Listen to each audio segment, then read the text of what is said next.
नमस्कार स्वागत करुच्ची आज मुख्य गुरुत्वपूर्ण खबर को आपको दर्शक बंधु एवं आम हस्तगत होता खबर रही पाणीपाग संपर्कित वर्तमान ऋतु परिवर्तन होगा जाऊँगी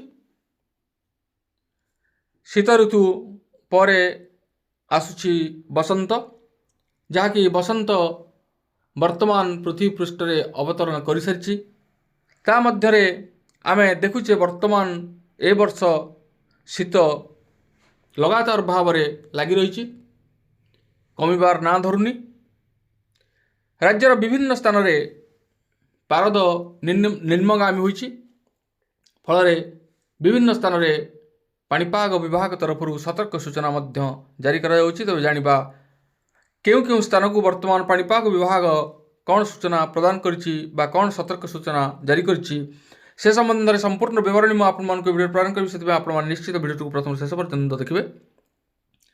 जदि वीडियो भल लगे तो पाखे लाल बटन निश्चित सब्सक्राइब करेंगे पाखे आसुवा बेल आइकन बजाते ऊपर आसुवा ऑल नोटिफिकेशन क्लिक कर भूलें जहाँफल एभली वीडियो सर्वप्रथम आपण निकट में पहुँच पार।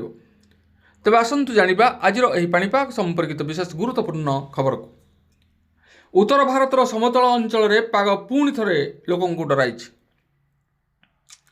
भारतीय पाणीपाग विभाग बा आईएमडी कहवा अनुजाई घन कुहुड़ी दिल्ली एनसीआर उत्तर प्रदेश पंजाब हरियाणा एवं राजस्थान भली राज्यगुड़ी को घेरी रही। सकाळे दृश्यमानता यथेष्ट ह्रास पाई जहाँ सड़क रेल एवं विमान चलाचल को प्रभावित कर।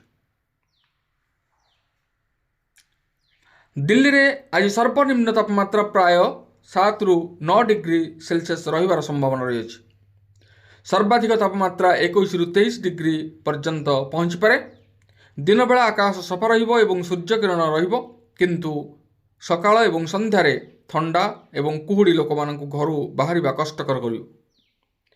दिल्ली रे मध्यमरु घन कुहुड़ी पाई आईएमडी येलो वार्निंग जारी करिछि एवं एही परिस्थिति आगामी किछि दिन पाई जारी रहिबो बोली मध्य कहिछि। उत्तर प्रदेशर परिस्थिति समान।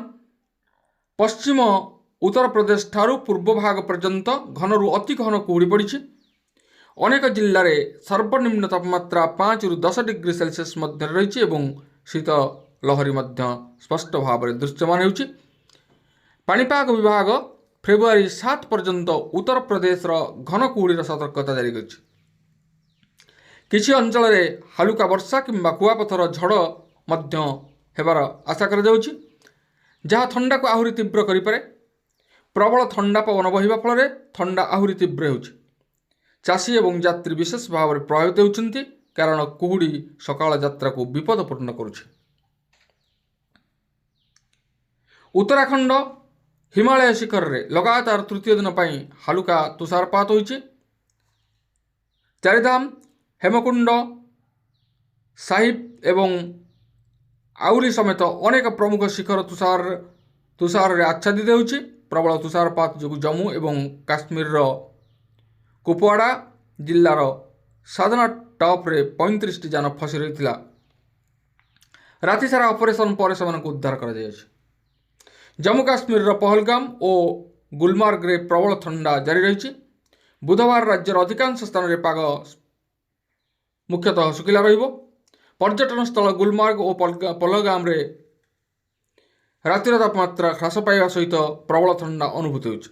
उपत्यकार शीतर लहरी जारी रही। पाणीपाग केन्द्र श्रीनगर कहवा अनुजाई जनवरी 6 तारिख में राज्यर किछि स्थान में हालुका तुषारपात हेबार संभावना रही। एपटे राज्य को पुणी फेर शीत। किछि दिन व्यवधान पर पुणी शीत अनुभूत हो पारे। आसंता 3 दिन भितर रातिर तापमात्रा 2 ରୁ 3 डिग्री सेल्सियस कमी पारे। राज्यर विभिन्न जिले में हालुकार मध्यम धरणर कुहुड़ी देखा जाइपारे बोली पूर्वानुमान करिछि भुवनेश्वर पाणीपाग केन्द्र। भुवनेश्वर और यार आखपाख अंचल में सर्वनिम्न तापमात्रा 15 डिग्री पाखापाखि रहिबार पूर्वानुमान करा जायछि। 3 ରୁ 4 दिन एही शीत लहरी पर पुणी धीरे धीरे पारद वृद्धि पाइब बोली पाणीपाग विभाग सूचना प्रदान करिछि। तेबे ए थिला आजर पाणीपाग संपर्कित एक विशेष गुरुत्वपूर्ण सूचना। आज पुणी देखा आगामी वीडियो रे। रहुछि धन्यवाद नमस्कार।